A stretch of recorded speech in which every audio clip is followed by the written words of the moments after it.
अस्सलाम वालेकुम, रमीशा जी और आप देख रहे हैं प्रोग्राम खबर से बाखबर। कल पाकिस्तान पीपल्स पार्टी ने ना सिर्फ पावर शो किया बल्कि पाकिस्तान तहरीक इंसाफ की हुकूमत गिराने का इंदिया भी दे दिया है। और बिलावल भुट्टो जरदारी साहब ने बाकायदा तौर पर यह कहा कि एक लात मारेंगे और पाकिस्तान तहरीक इंसाफ की हुकूमत गिर जाएगी।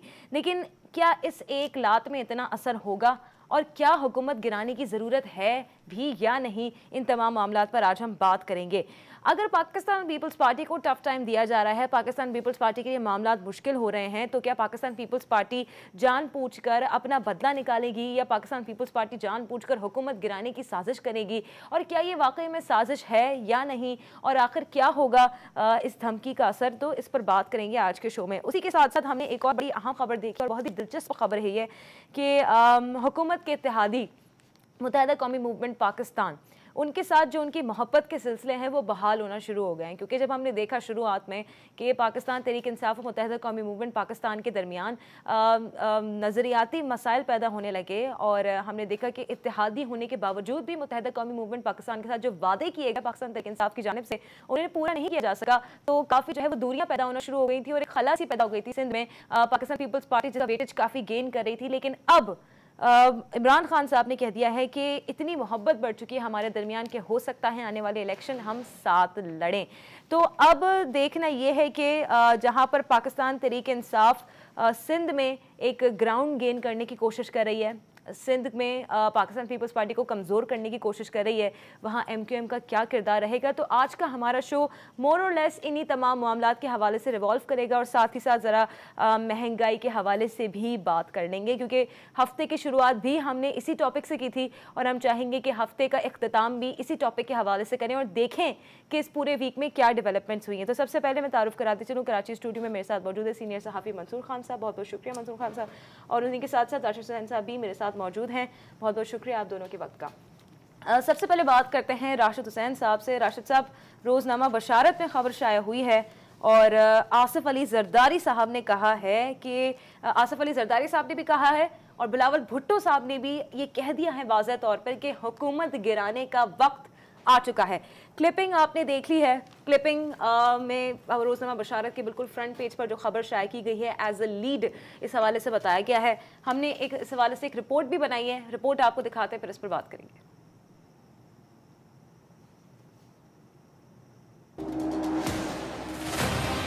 और आज भी हमारे नजरिया के खिलाफ गद्दारी का फतवा दिया गया। तारीख ने हमें कल भी सरखरू किए, हम आज भी सुरखरू होंगे। तुम अपनी साजिशें जारी रखे, हम अपनी जदोजहद जारी रखेंगे और इसका हतमी फैसला तारीख और अवाम की अदालत में होगा। आज भी अपने जिस्मों पर उन कोरों के निशान संभाले, हम फिर जदोजहद के लिए मैदान में उतरने को तैयार है। नए पाकिस्तान का नाटक करने वालों, पहले पुराने पाकिस्तान की बुनियादें समझो। आज तुम इक्तिदार के जिन ऐवान में बैठकर तकब्बुर की अलामत बन चुके हो। इस निजाम की बुनियादों में पाकिस्तान पीपल्स पार्टी का खून शामिल है। ये सिलेक्टेड वजीर आजम भुट्टो शहीद का आइन खत्म करने की कोशिश कर रहा है। खान सिंध का नमक खाकर कहता है उसे सिंध की जरूरत नहीं, तुझे सिंध की जरूरत नहीं। तुम कौन हो कठपुतली? सिंध को तुम्हारी जरूरत नहीं। इसके इर्द गिर्द के लोगों को पहचानो, ये आपके हकूक के दुश्मन है। भुट्टो शहीद ने कहा था कि मैं 1 यूनिट को 1 लात मारकर खत्म कर दूंगा। मैं आज तुम्हें वार्न कर रहा हूँ, तुम 18वीं तरमीम को मत छेड़ो। 1 यूनिट लागू करने की कोशिश करो, मैं 1 लात मारकर आपका हुकूमत खत्म कर दूंगा।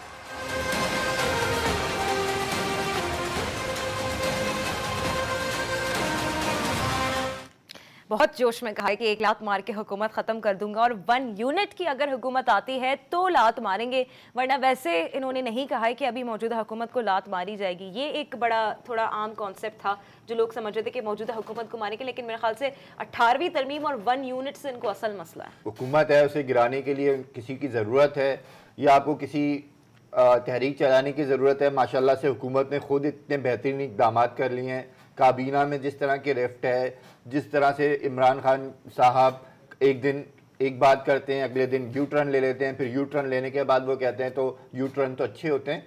अब इस ऐसे में तो दो अराकीन की भी अपोजिशन है, वो भी शोर मचाएगी, और यहाँ तो एक बहुत स्ट्रॉन्ग अपोजिशन मौजूद है, और आपकी सिर्फ 6 सीटें हैं, और 6 सीट की अक्सरियत ख़त्म करना मेरा ख्याल है कि कोई इतना मुश्किल काम नहीं है।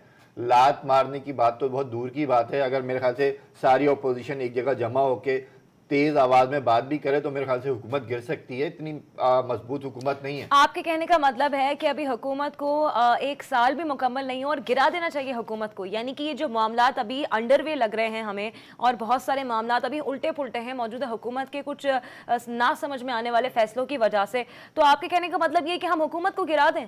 देखिए, हुकूमत गिराने की जरूरत क्या है?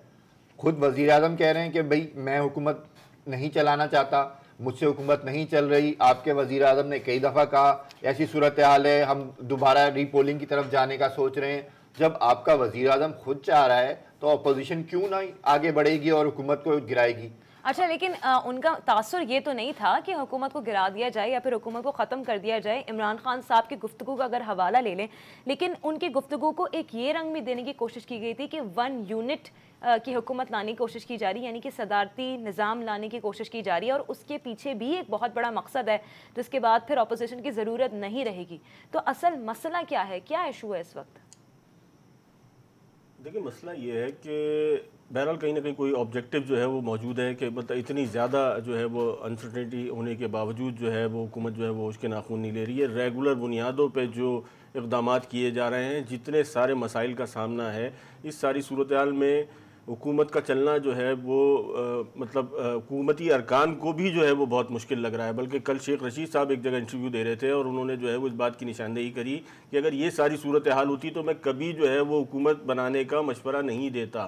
तो आप शेख रशीद जैसे सीजन पॉलिटिशियन से जब ये एक्सपेक्ट कर वो सुन सकते हैं, तो जो दीगर अरकान हैं इनके साथ, बहरहाल पीटीआई गवर्नमेंट ओवरऑल जो है वो एक कमज़ोर विकेट पे खेल रही है। मंसूर साहब, इस सारी सूरत हाल में जब केयर टेकर हुकूमत आई, जब इंटरिम गवर्नमेंट आई यहाँ पर, इंटरिम गवर्नमेंट के दौरान जब उन्होंने खुद एक बजट तजवीज़ किया था, टेम्परेरी बजट था, और उस बजट के आने के बाद हम इस बात का अंदाज़ा लगा चुके थे कि आने वाला वक्त आने वाली हुकूमत के लिए बहुत मुश्किल होगा। तो हम पहले से जानते थे कि क्या मुश्किलात है। पाकिस्तान के ऊपर पहले से कर्जा था, पाकिस्तान का ट्रेड पहले से ठीक नहीं था, उसके बावजूद भी मौजूदा हुकूमत आई। हम ये कह सकते हैं कि इन्होंने जो भी मसाइल इनके पास हैं वो मसाइल इन्होंने इनहेरिट किए हैं। ये कहना तो गलत होगा ना कि इनके आने के बाद मसाइल बने। नहीं, बिल्कुल ये कहना गलत नहीं होगा रमीशा, लेकिन ये आप जानती हैं कि आपकी नॉलेज में ये सारी चीज़ें थी, और जो है वो शायद पीटीआई की नॉलेज में जो है वो ये गवर्नमेंट की नॉलेज में जो है वो ये सारी चीज़ें नहीं थी कि किस तरीके से इन चीज़ों को जो है वो सेटल करना है, किस तरीके से जो है वो इशूज़ को मैनेज करना है, और किस तरीके से खासतौर पर इकॉनमी के मामले को जो है वो आगे लेकर चलना है। 4-5 साल से हुकूमत की तैयारी कर रहे थे, उन्होंने कहा था हमारा अगर आप सूरत हाल देखें तो वो पूरी पीटीआई की अगर आप सूरत हाल देख लें तो वो दावे जो है वो तो बहरहाल मतलब एक मॉडरेट या आप कह लें कि 21वीं सदी के दावे थे, और इसमें कोई शक नहीं है कि मतलब मुझे उनके दावों से, और यही वजह थी कि मतलब पाकिस्तान की आवाम ने किसी हद तक भी जो है वो उन पर एतमाद करा, और पाकिस्तान का एक जो है वो एक बड़ा तबका जो है वो ये चाहता था कि एक इस जो तब्दीली का नारा है या ये जो मौजूदा नस्ल के जो लोग हैं इनको जो है वो आजमाया जाए, एक कम से कम चांस जो है वो इनको मिलना चाहिए। ट्रेडिशनल पॉलिटिकल जो पार्टीज़ हैं उनसे हट के जो है वो इमरान खान को आजमाने का जो है वो एक एक्सपीरियंस सब ही करना चाहते थे। मतलब आप किसी सतह पर भी जो है वो अगर आप उस दौरान बात करती हैं इलेक्शन के दौर में तो यही सूरत हाल निकलती, लेकिन वो आप देख लें कि मतलब ये जो तजर्बा था बहुत हद तक जो है वो आप कह लें कि नाकाम हो गया। मतलब जिस मुल्क का वजीर ख़जाना जो है वो इस चीज़ का अंदिया दे दे के जो है मुल्क दिवालिया हो सकता है, या सेकंड ऑप्शन ये है, तो सेकंड ऑप्शन तो आप देख लें कि दिवालिया होने से मुझे ऐसा लगता है कि ज़्यादा खतरनाक है। चले ठीक है, महंगाई को हम कैसे जो है वो बर्दाश्त किसी भी हुकूमत को 5 साल का 4 साल का वक्त दिया जाता है। हुकूमत के पास अभी बहुत वक्त है, हुकूमत ने अभी 1 साल भी मुकम्मल नहीं किया है और हुकूमत खुद को साबित कर सकती है। तो अगर पाकिस्तान तहरीक इंसाफ की हुकूमत दूसरों की अगर बात मान लें, जिस तरह वो कह रहे हैं कि ये शायद इस्तीफ़ा देते हैं, मंजूर वसान साहब ने ख्वाब की ताबीर बताई अपनी, कहने लगे कि जुलाई में हो सकता है इमरान खान साहब इस्तीफ़ा दे दें, तो ये तो हार मान जाने वाली बात होगी ना। तब्दीली का नारा लगाने वाले तो ये तो नहीं कह सकते कि हम हार मान जाए, मतलब ये हुकूमत नहीं हारे, मुल्क हार जाए। आप क्या चाह रही हैं? लेकिन मंसूर साहब, मुश्किलात तो दरपेश होती रहती है, मुश्किलात का सामना करना, हल निकालना। अगर जो है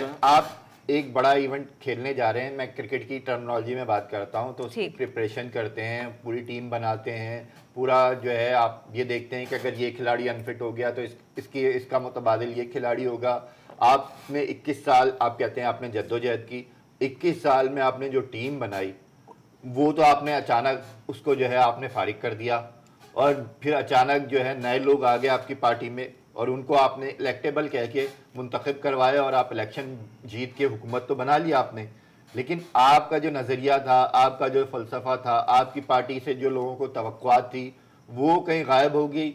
और जो लोग आपके साथ आए, अब जाहिर सी बात है उनका एक माइंड सेट बना हुआ है, वो रिवायती पॉलिटिक्स करते हैं, वो वैसे ही जोड़ तोड़ की सियासत के आदी हैं, वो वैसे ही ग्रुपिंग के आदी हैं, वो ना नज़रियाती हैं ना वो तरक्याती हैं, बल्कि वो तो सिर्फ इब्नुल वक्त होते हैं और वो इब्नुल वक्त जो है अपना मफाद देखता है। अब अगर पार्टी की हुकूमत ख़त्म होने की जा रही है या तो फिर ये जो है दूसरी पार्टियों के अंदर चले जाएंगे और इनकी एक्सेप्टेंस तो हर पार्टी में मौजूद रहती है इलेक्टेबल्स की, तो उनको कोई परेशानी नहीं है। अब आप मुतासिर हो रहे हैं और इस हुकूमत ने मेरे ख्याल से, या मैं कहता हूँ कप्तान ने मेरे ख्याल से इस दफ़ा कोई प्लान नहीं बनाया था, जिसकी वजह से हम मैच हारे जा रहे हैं। हर इनिंग जो है उसमें हमें बड़ी डिफीट हो रही है, हर मैच में हमें प्रॉब्लम हो रही है, कभी हमारा बैट्समैन नहीं चलता, कभी हमारा बॉलिंग अटैक नहीं चलता, कभी हम जो है स्पिन विकेट पे फास्ट बॉलर खिला लेते हैं, कभी हम अब आप क्रिकेट की बात कर रहे हैं तो बोर्ड जिन इलेक्टेबल्स का इंतखाब करता है या बोर्ड जिन खिलाड़ियों को खिलाता है, कप्तान को भी कॉन्फिडेंस में नहीं लेता और फिर eight the end of the day हम सरफराज के ऊपर सारी रिस्पॉन्सिबिलिटी डाल देते हैं कि सारी रिस्पॉन्सिबिलिटी कप्तान की है कि उसने सही टीम का इंतखाब नहीं किया। लेकिन हम कितना भी सियासत और क्रिकेट को एक साथ जोड़ने की कोशिश करें तो ये दोनों चीज़ें मुख्तलिफ हैं ही। At the end of the day जिम्मेदारी पाकिस्तान तहरीक इंसाफ हुकूमत की ही है कि किस तरह से इन जिम्मेदारियों का सामना करते हैं, इन मुश्किलात का सामना करते हैं और कैसे अपनी जिम्मेदारियों को पूरा करते हैं। अच्छा, कल के पावर शो में आसिफ अली जरदारी साहब भी चुप नहीं रहे। आसिफ अली जरदारी साहब ने भी गुफ्तगू की और यही बात की उन्होंने कि हुकूमत को गिराया जाएगा, लेकिन अंदाज थोड़ा मुख्तलिफ था बिलावल से। आपको सुनाते हैं कि आसिफ अली जरदारी साहब का क्या कहना था और फिर इस पर हम बात करेंगे। खतरों का खिलाड़ी जरदारी, शेरों का शिकारी जरदारी, शेरों का शिकारी जरदारी। गड़ी खुदा बख्श में जुल्फिकार अली भुट्टो की 40वीं बरसी के इज्तिमा से खिताब करते हुए साबिक सदर आसिफ अली जरदारी खूब गरजे। उनका कहना था उन्हें पहले ही हुकूमत की नीयत पर शक था। हुकूमत 18वीं तरमीम के खात्मे के लिए हम पर केसेस बना रही है कि मेरे को इनकी नीयत पे शक है, ये हमारी 18वीं तरमीम उसको ख़त्म करना चाहते हैं, इसलिए मुझ पे ये केसेस बना रहे हैं। आज आप देखो कि इनके हथकंडे से बनाया हुआ प्राइम मिनिस्टर खुद फट पड़ा। साबिक सदर ने हुकूमत के खिलाफ एक नई तहरीक शुरू करने का इंदिया देते हुए कहा कि अब वक्त आ गया है कि हम कूच करें, इस्लामाबाद चलें और इन्हें उतारें। हुकूमत को वक्त नहीं दे सकते, बाहर निकाल कर ही रहेंगे। उन्हें रहने दिया तो ये पाकिस्तान को 100 साल पीछे ले जाएंगे। अब वो वक्त आ गया है दोस्तों और मेरी बहनों, मेरे भाइयों, कि हम कूच करें और इस्लामाबाद पे चलें और इनको उतारें, वहाँ से निकालें इस्लामाबाद से। सवाल ये है कि अगर इसको हमने रखा और इसको रहने दिया तो ये पाकिस्तान को वैसे ही 50 साल पीछे ले गया है, अब ये 100 साल पीछे ले जाएगा। आसिफ जरदारी ने वजीर आज़म इमरान खान को तनकीद का निशाना बनाते हुए कहा कि सिलेक्टेड वजीर आज़म से खुद फट पड़ा है कि पैसा इकट्ठा नहीं हो रहा। मौजूदा हुकूमत की वजह से महंगाई में 2 गुना इजाफा हो चुका है। हुकूमत आवाम के सब्र का पैमाना लबरेज ना करे। जब से ये आया है डॉलर 40 रुपए और महंगा हो गया है। हर चीज, चाहे वो टमाटर हो, चाहे वो प्याज हो, चाहे वो दाल हो, हर चीज डबल महंगी हो गई है। तेल डबल महंगा हो गया है। तो इस तरह मेरा गरीब जी नहीं सकता। खिताब से पहले साबिक सदर आसिफ जरदारी ने शहीद जुल्फिकार अली भुट्टो को खिराज अकीदत पेश किया। जिए भुट्टो। हर जबर से तन्हा लड़ा आसिफ अली जरदारी साहब ने बिल्कुल ठीक कहा कि इस तरह से मेरा गरीब जी नहीं सकता, क्योंकि फिर जो उसका अंजाम होता है वो तो हम थर में देख ही लेते हैं। तो आगे बढ़ जाते हैं। आसिफ अली जरदारी साहब ने जो भी बात कही, चले उनका एक ये नज़रिया है, वो समझते हैं कि मौजूदा हुकूमत को गिरा देना चाहिए, लेकिन मौजूदा हुकूमत को गिराने के बाद ऑप्शन क्या है आपके पास? मौजूदा हुकूमत को गिराने के बाद क्या आप अपनी हुकूमत लेकर आएंगे? क्या पाकिस्तान पीपल्स पार्टी ने सिंध में ऐसा कोई झंडा गाड़ दिया है जिससे सिंध को दुनिया के दीगर मेट्रोपॉलिटन सिटीज़ या फिर सूबों से हम एक कंपैरिजन में ला सकते हैं? फवाद चौधरी साहब ने बड़ी दिलचस्प बात कही, रोजनामा बशारत में भी यह खबर शाये की गई है, राइट साइड पर आपको यह खबर मिल जाएगी। फवाद चौधरी साहब कहते हैं कि भुट्टो जिंदा होते तो मौजूदा पीपल्स पार्टी के खिलाफ मार्च करते, ऐसा कहना था फवाद चौधरी साहब का। और पाकिस्तान पीपल्स पार्टी इस वक्त इस पोजीशन में है नहीं कि इस बात की डिमांड कर सके कि हम मौजूदा हुकूमत को गिरा देंगे, क्योंकि अगर हम कहते हैं कि मौजूदा हुकूमत कमज़ोर है तो पाकिस्तान पीपल्स पार्टी की अपनी कौन सी पोजीशन स्ट्रॉन्ग है?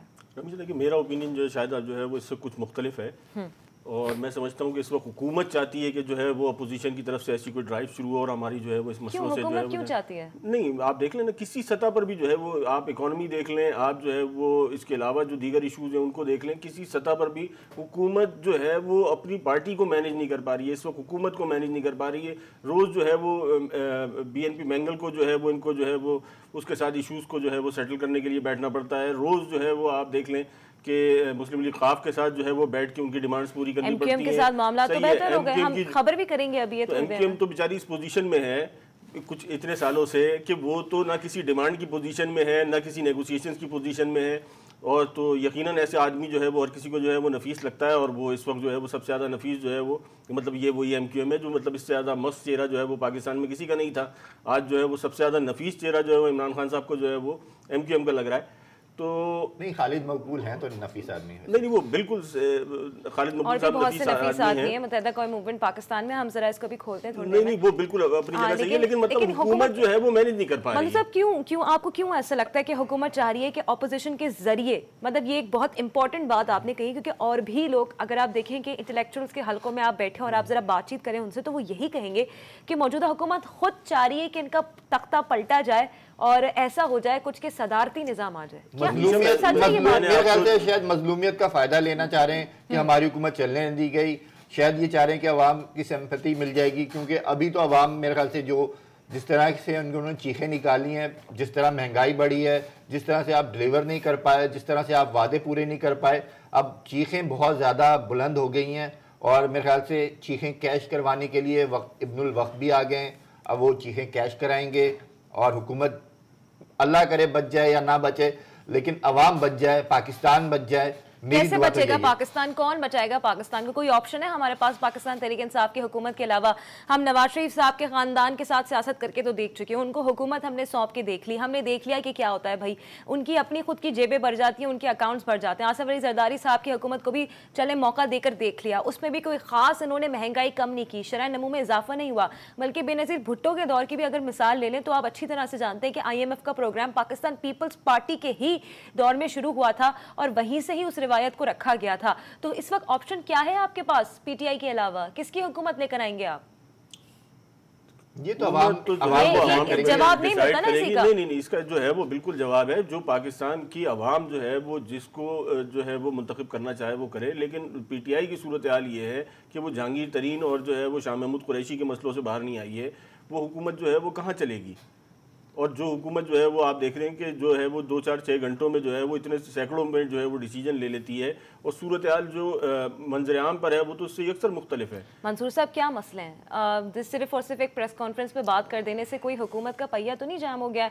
जहांगीर तरीन साहब चले, सवाल है मेरा, एक सवाल है, जो कह रही है कि 600 रुपए भी बढ़ जाएंगे पेट्रोल, सवाल है मेरा कि जहांगीर तरीन ग्रोसरी की कीमत जो है वो जो 10,000 का जो राशन जिसके घर में आता था वो राशन जो है वो 20,000 का हो गया है। जॉब अपॉर्चुनिटीज खत्म है, रिपोर्ट्स ऐसी मौजूद हैं कि जो जॉबलेसनेस है वो तकरीबन जो है वो 20 लाख अफराद जो है वो इस वक्त जो है वो बेरोजगारी की तरफ जा रहे हैं। हुकूमत को घर ये मुल्क जो है वो अनारकी की तरफ जा रहा है। आपने हर जो है हर सतह पर जो है आपने इदारों को, सियासी जमातों को, इंस्टीट्यूशंस को, हर जगह जो है वो आपने जो है वो खूबसूरत सी मिसाल आपको दे देती हूं। ये हेडन कॉलेजन की तरफ जा रहे हैं मामला, अनारकी हो जाएगी। हमारे लिए तो इतनी हैरान कुन सूरत हाल नहीं होनी चाहिए ना। हम तो सिंध में रहते हैं, और सिंध जिस तरह का एक सूबा है, यहाँ पर तो हमें सुहाने ख्वाब दिखाकर फिर जो मखमल के कपड़े में लपेट कर जूता मारा जाता है, हमें तो अच्छी तरीके से पता है। हमारे लिए तो ये एक बहुत बड़ी बात नहीं होनी चाहिए।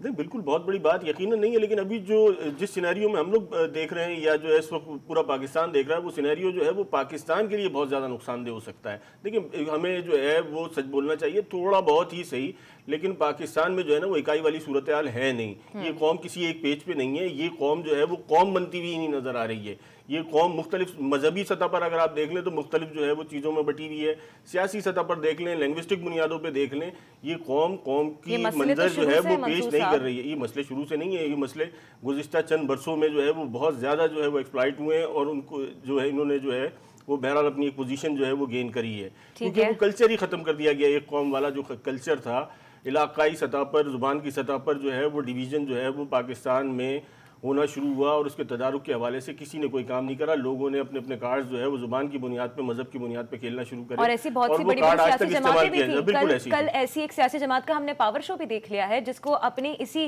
तर्ज सियासत की वजह से सिर्फ और सिर्फ सिंध के चंद गोठों तक महदूद कर दिया गया है, जिसके इस तर्ज सियासत की वजह से जो लिसानियत की बुनियाद पर इन्होंने किया, आज कराची वाले पाकिस्तान पीपल्स पार्टी पर भरोसा नहीं करते।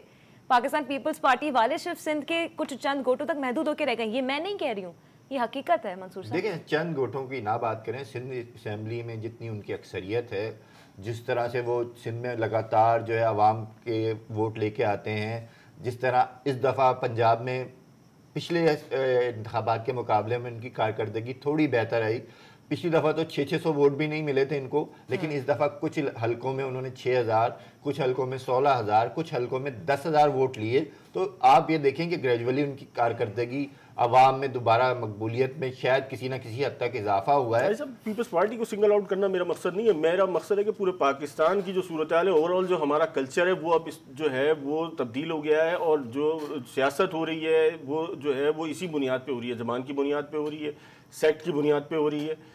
इन तमाम चीज़ों की बुनियाद पे जो है वो पाकिस्तान में सियासत हो रही है, और ये इंतहाई जो है वो खतरनाक अमल है। हमें जो है वो कौम सिर्फ दिख रही है, अगर सैलाब आ जाए तो हमें कौम थोड़ी दिख जाती है, हमें जो है कोई जलजला आ जाए तो जो है वो कौमी यकजहती दिखती है, या जो है वो भारत की साथ अगर आपकी कशीदगी हो जाए तो कशीदगी दिखती है। मुझे एक ब्रेक पर जाना है, लेकिन मैं एक सवाल छोड़कर जाना चाह रही हूँ आपके लिए कि आज अगर पाकिस्तान पीपल्स पार्टी के खिलाफ ये केसेस का महाज नहीं खोला जाता तो क्या पाकिस्तान पीपल्स पार्टी इसी तरह के सवालात उठाती? आज अगर ये किसी और जमात के साथ हो रहा होता तो क्या पाकिस्तान पीपल्स पार्टी इसी तरह से अपनी नाराजगी का इजहार करती? और क्या आने वाले दिनों में पाकिस्तान तहरीक इंसाफ की हुकूमत स्टैंड नहीं कर पाएगी? तो अगर पाकिस्तान पीपल्स पार्टी की हुकूमत आ जाती है, फॉर इंस्टेंस लेट्स सपोज इस तरह से ये जाहिर कर रहे हैं, तो फिर क्या हुकूमत और मुल्क की सूरत हाल होगी? ब्रेक के बाद आपको उसका जवाब देंगे।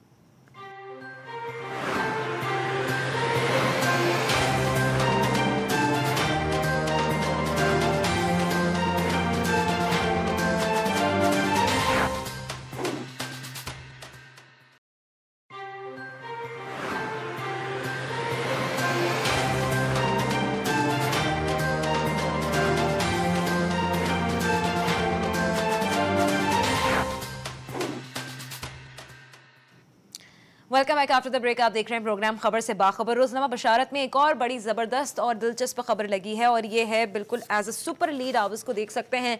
और मुत्तहदा कौमी मूवमेंट पाकिस्तान और पाकिस्तान तहरीक इंसाफ में क़ुर्बतों के बढ़ने का सिलसिला शुरू हो गया है, और ये हमने उसी दिन भांप लिया था जिस वक्त इमरान खान साहब कराची आए थे और उन्होंने बाग इब्न कासिम की अच्छा तो नहीं लगेगा कहना, लेकिन बिला वजह की तारीफ़ की थी, और मेयर कराची वसीम अख्तर की भी बिला वजह की तारीफ़ की गई थी। और इंक्रोचमेंट ड्राइव अगर आप देख लें, जिस तरह कुछ दिनों से काफ़ी बल्कि दिन हो चुके हैं, और जहाँ जहाँ इंक्रोचमेंट ड्राइव की गई है वहाँ तो आप तजावुज़ात दोबारा से कायम हो गई हैं। तो वसीम अख्तर साहब इतना अच्छा काम नहीं भी कर रहे, लेकिन इमरान खान साहब ने उनकी बड़ी तारीफ़ की थी। तो उसी से हमें एक ये हमने भांप लिया था इस सिचुएशन को कि आखिर MQM और पाकिस्तान तहरीक इंसाफ का क्या फ्यूचर होने वाला है, और वो आपके सामने आ चुका है। इस हवाले से एक रिपोर्ट भी हमारे पास मौजूद है, हम चाह रहे हैं कि आप इस हवाले से पहले तफसीलात देखें और फिर इस पर हम तफसीली बात करेंगे। Now I would request our guest of honor, His Excellency, the Prime Minister of Pakistan, to inaugurate the university. वज़ीर आज़म इमरान खान ने हैदराबाद में वफाकी यूनिवर्सिटी का संगे बुनियाद रख दिया।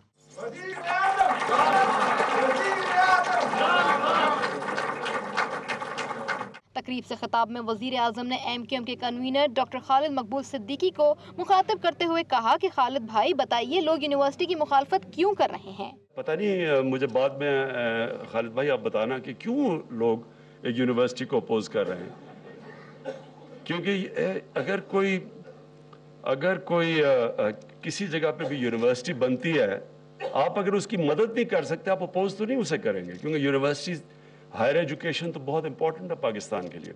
इमरान खान ने आइंदा इंतखाबात मुत्तहदा कौमी मूवमेंट के साथ मिलकर लड़ने का इंदिया भी दे दिया। तकरीब से खिताब में कहा, MQM का नजरिया हमेशा से तहरीक इंसाफ से मिलता था। उम्मीद है अगला इलेक्शन एक साथ लड़ेंगे। फरूख और खालिद हमारी कैबिनेट में आ गए।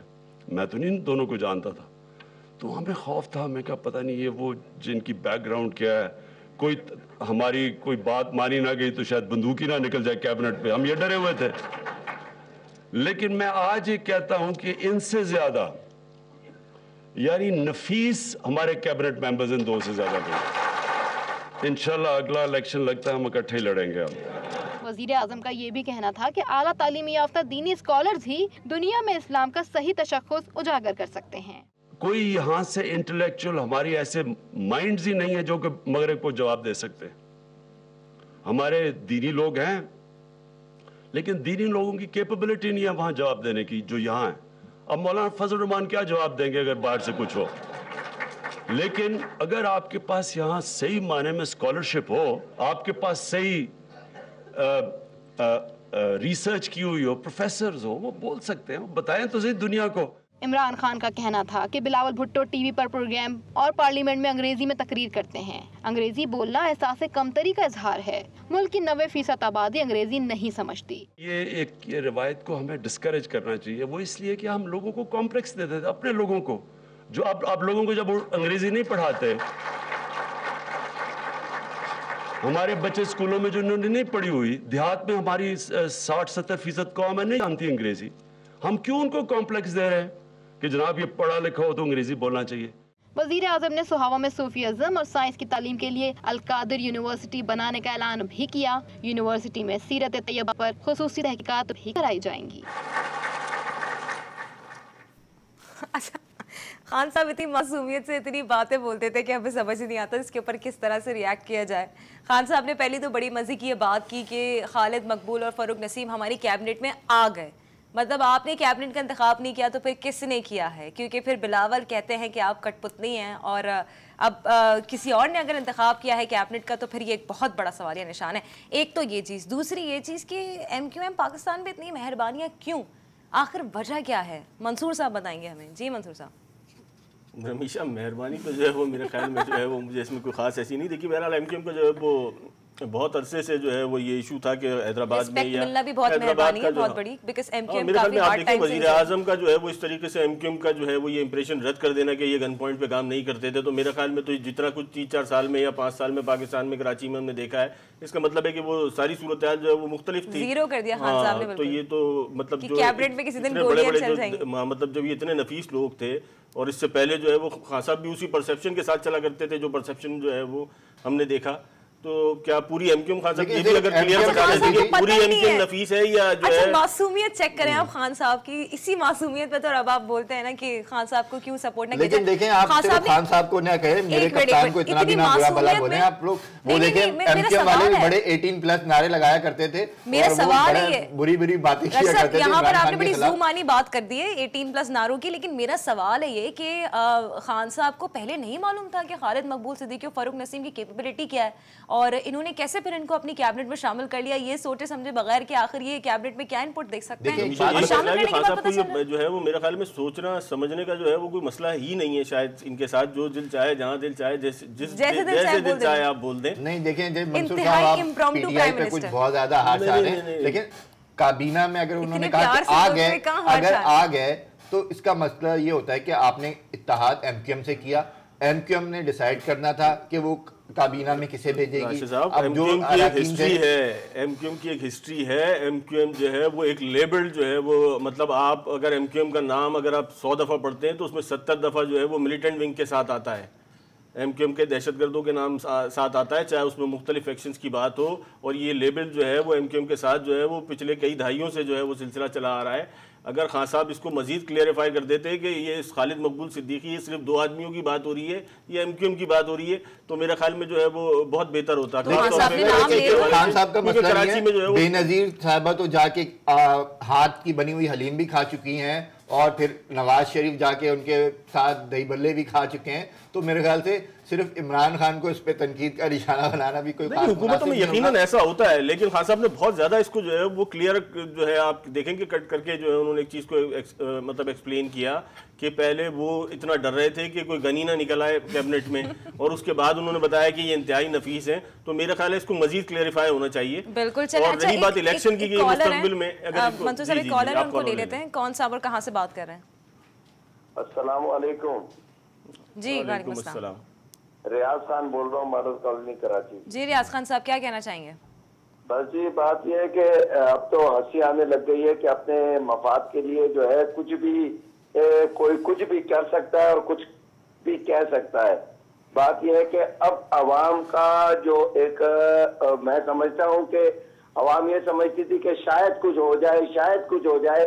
तो अब तो मुझे कुछ नहीं नजर आ रहा, क्योंकि अब बात खत्म हो गई है कल के बाद से। इन्होंने सिर्फ अपनी मफाद के लिए हर कुछ करना है।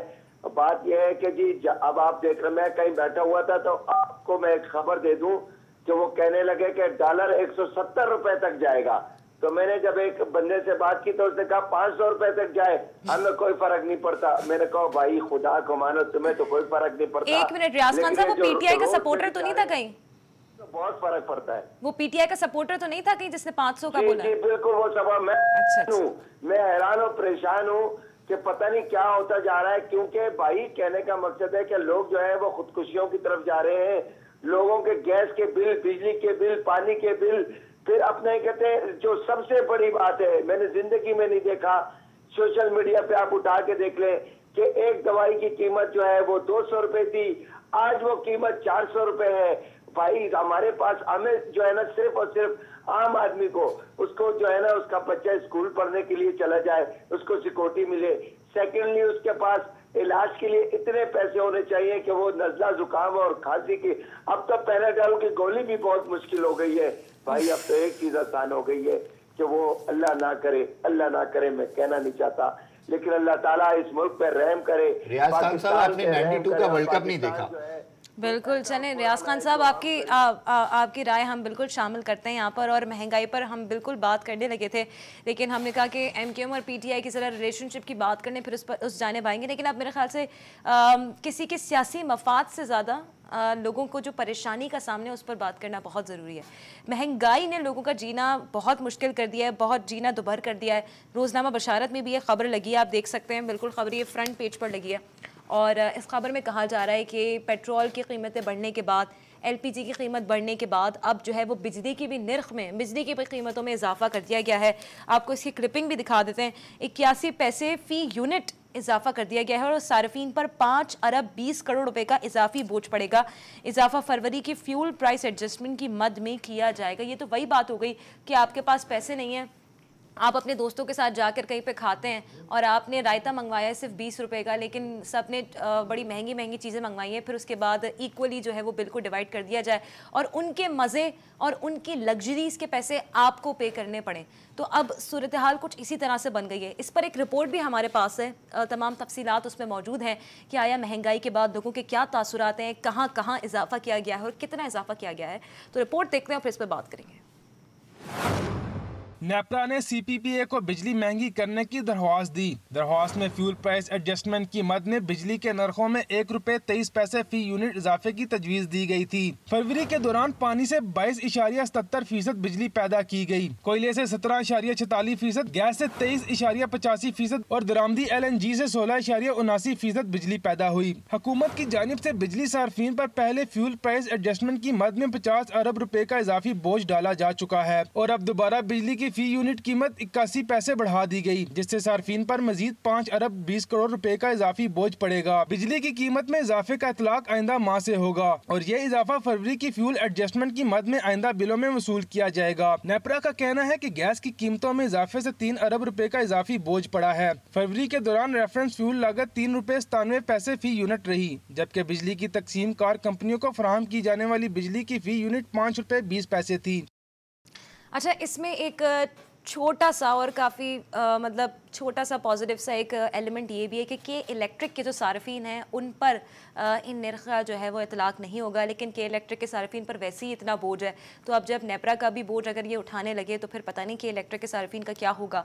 और दूसरी बात ये कि लोड शेडिंग भी होती है तो दूसरों के घरों में बिजली चोरी होती है, उसके जो है वो पैसे और उसका खमियाजा हमें खुद भुगतना पड़ता है।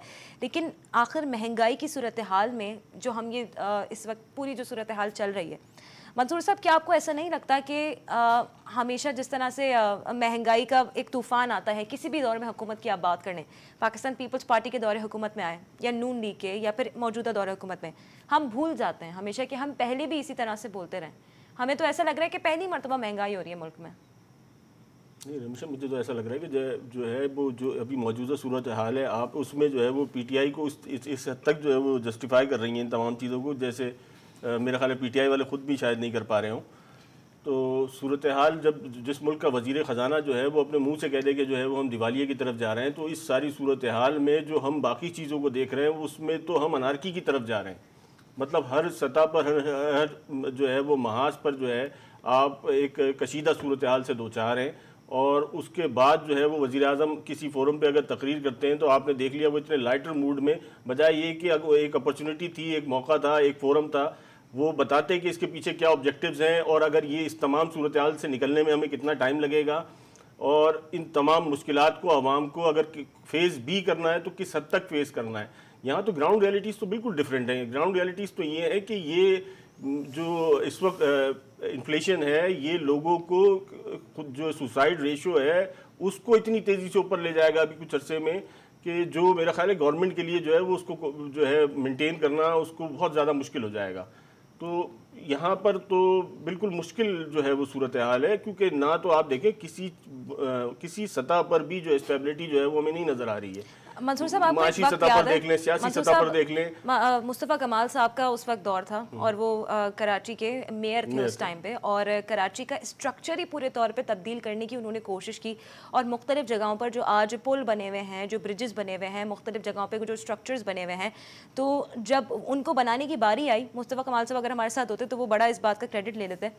लेकिन हमने उस टाइम पर बहुत कोसें दी उनको, बहुत बद्दुआएँ दी। हमने कहा मुस्तफ़ा कमाल उतर जाओ अपनी सीट से, मुस्तफ़ा कमाल छोड़ दो अपना काम, क्योंकि एक वक्त ऐसा था कि पूरे पाकिस्तान को ही पूरे कराची को ही उन्होंने मतलब क्या बोलूं बिल्कुल बहुत मसले मसाइल थे, लेकिन आउटपुट अच्छा था। मुश्किलात से गुजरना पड़ता है राशिद साहब, लेकिन आउटपुट अच्छा हो सकता है। हमें उम्मीद तो अच्छी रखनी चाहिए एटलीस्ट। रमीशा, महाज इतने सारे नहीं हो सकते ना। आप हर महाज पे जो है वो इस वक्त जो है वो उसी तरीके से एक्टिव हैं। कहीं जो है वो आपने सियासी महाज जो है वो इज्जत तक रखा हुआ है, आप इंस्टीट्यूशन, आप इदारे, ब्यूरोक्रेसी, आप किसी को जो है मतलब कहीं सिचुएशन किसी एक इशू को अगर आप जो है वो सॉर्ट आउट करने जा रहे हैं, मईशत के अगर मैदान में आपको जो है वो इस वक्त मसाइल का सामना था, तो आपको बाकी कौम को, बाकी सियासी जमातों को, बाकी इशूज़ को आप उन्होंने एक ऑक्टोपस की तरह मुख्तलिफ जगहों पर अपने हाथ फैलाए हुए हैं। हम दो महाज को डिस्कस कर लेते हैं। हम इस वक्त बात कर लेते हैं मईशत के हवाले से और हम इस वक्त बात कर लेते हैं करप्शन के हवाले से। दोनों में क्या इंपॉर्टेंट और कॉमन एलिमेंट है? पैसा। हमें पैसा चाहिए। हम चाहते हैं कि हमारे मुल्क में पैसा वापस आए और जो पैसे की सर्कुलेशन बाउंड हो चुकी है वो एक बार फिर रवा दवा हो जाए, फ्लो में आ जाए।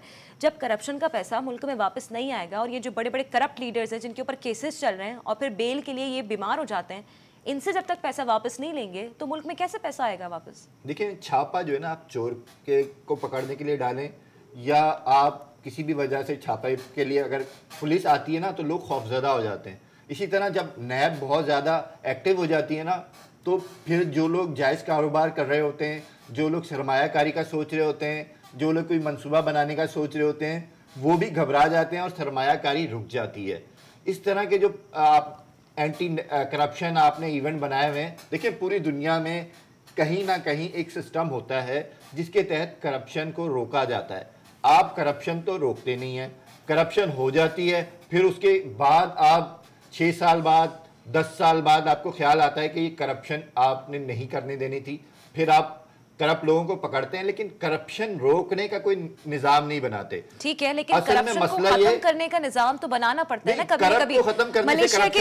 मलेशिया के पिछले वजीर आजम की जरा मिसाल ले लें। मलेशिया के पिछले वजीर आजम के ऊपर जो इस वक्त करप्शन का केस चल रहा है वो तारीख का सबसे बड़ा करप्शन का केस है, और उसमें जितने भी पैसे उन्होंने जाया किए पूरी दुनिया में पैसे लगाए। जो है कारोबार नहीं तबाह किया गया।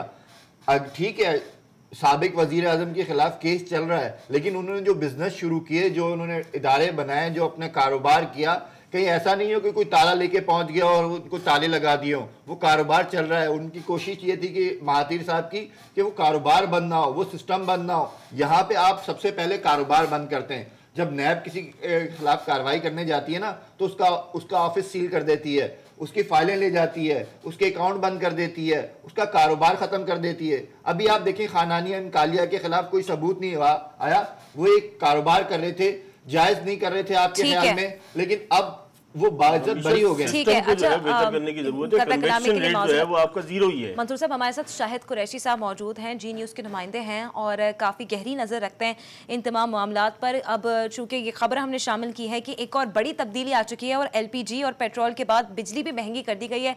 21 पैसे फी यूनिट इजाफा जो है वो कर दिया गया है। सार्फिन पर कितना बोझ पड़ने वाला है, इसके हवाले से स्टैटिस्टिकली क्या हकायक है, ये हम शाहिद कुरैशी साहब से जानते हैं। शाहिद कुरैशी साहब, बहुत बहुत शुक्रिया हमें वक्त देने के लिए। क्या कहेंगे इस हवाले से? जी बिल्कुल, हुकूमत की जानिब से कल जो है वो बिजली की कीमतों में जो है वो इजाफा किया गया है और फी यूनिट जो कीमत है उसमें 81 पैसे इजाफा किया गया है, जिससे सार्फिन पर तकरीबन 5 अरब और 20 करोड़ रुपए का इजाफी बोझ बढ़ेगा। अगर हुकूमत को देखा जाए तो गुज़िश्ता 8 माह में तकरीबन जो है वो 4 मरतबा फ्यूल प्राइस एडजस्टमेंट की मद में बिजली की कीमतों में इजाफा किया जा चुका है और उससे सार्फिन से 50 अरब रुपए से जायद जो है वो वसूल भी किए जा चुके हैं। इस हवाले से जो वफाकी वजीर तवानाई है उनका ये कहना था कि हुकूमत की जानिब से बर वक्त इक़दाम की वजह से तकरीबन जो है वो 40 अरब रुपए जो पावर सेक्टर में है वो इजाफी इकट्ठे किए गए हैं, लेकिन उसके बरक्स ये देखा जाए तो ये जो पैसे हैं ये भी आम सारिफिन से ही वसूल किए गए हैं।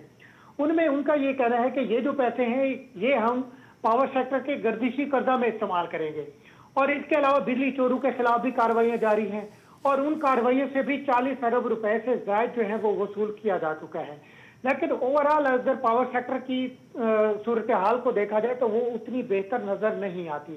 और इसके साथ आपको ये भी बताता चलूं कि हुकूमत ने जो है वो बिजली की कीमतों में मजीद इजाफे के हवाले से जो है वो भी तजावीज़ जो है वो दीगर डिस्कोज से इदारों से लेना शुरू कर दी हैं और ज़राए का ये कहना है कि हुकूमत जो है वो बिजली की कीमतों में मजीद 2 रुपए फी यूनिट इजाफा भी करेगी, जिससे सार्फिन पर तकरीबन 200 अरब रुपए से ज्यादा का जो है वो भी बोझ डाला जाएगा और इससे 250 अरब रुपए के करीब जो है वो पावर सेक्टर का गर्दिशी कर्जा है जो वो भी कम करने में उन्हें मदद मिलेगी। जी बिल्कुल, ओवरऑल सिचुएशन शायद कुरैशी साहब ने हमें बताई। अब हमारे साथ ही रहेगा शायद साहब।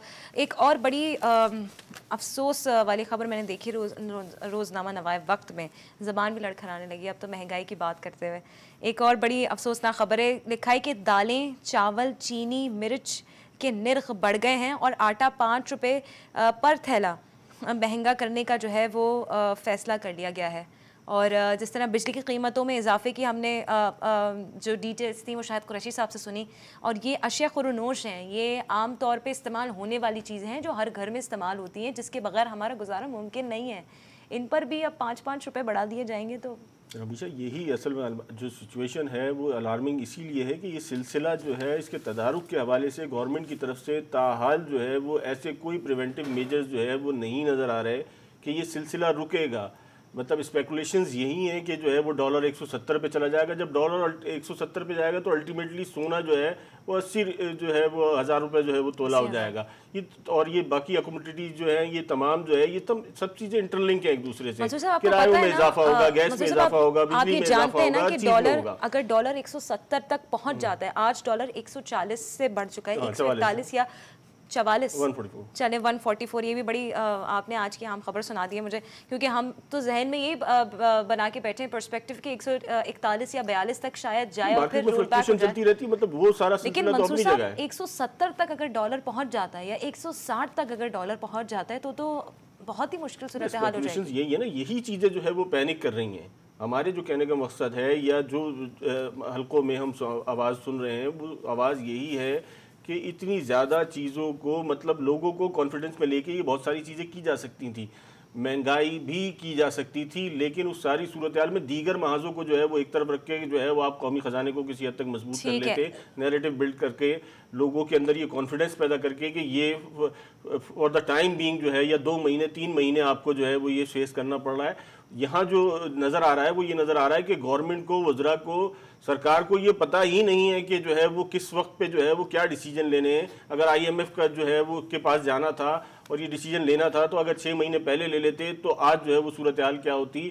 ये 6 महीने पहले अगर ले लेते तो आज पता नहीं क्या सूरत हाल होती। लेकिन राशिद साहब, क्या आपको ऐसा लगता है कि स्पेक्यूलेशंस की वजह से हम ज़्यादा परेशान हो रहे हैं और मौजूदा सूरत हाल यकीनन मुश्किल है, डिफ़िकल्ट है, लेकिन जो ये स्पेक्यूलेट हम कर रहे हैं कि डॉलर 160 को किसी साहब ने तो 500 तक कह दिया, रियाज खान साहब जब बात कर रहे थे, तो स्पेक्यूलेशंस की वजह से हम लोगों को ज़्यादा परेशान करें और हकीकत अभी वर्स्ट है लेकिन इतनी वर्स्ट नहीं है।